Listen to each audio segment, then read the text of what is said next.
Lex, what have they done to you? What is she doing here? Hey, well, Lex, let's just say that she's here to spend a little quality time with you. Let her go. You don't need her. Oh, see, that's not quite true.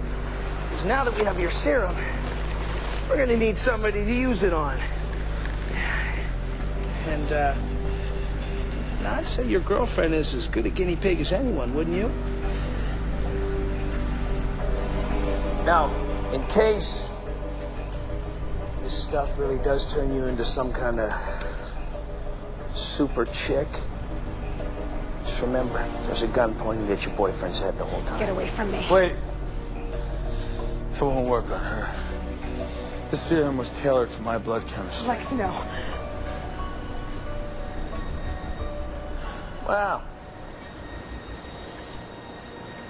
And I guess it's time to wake the sleeping dragon, huh?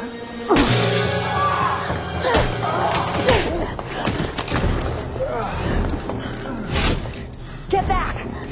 Stay back!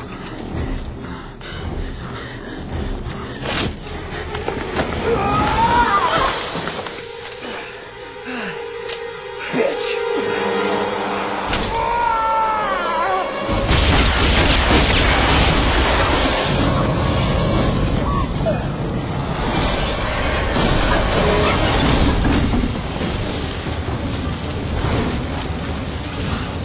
See if there's anything you can cut the fence with.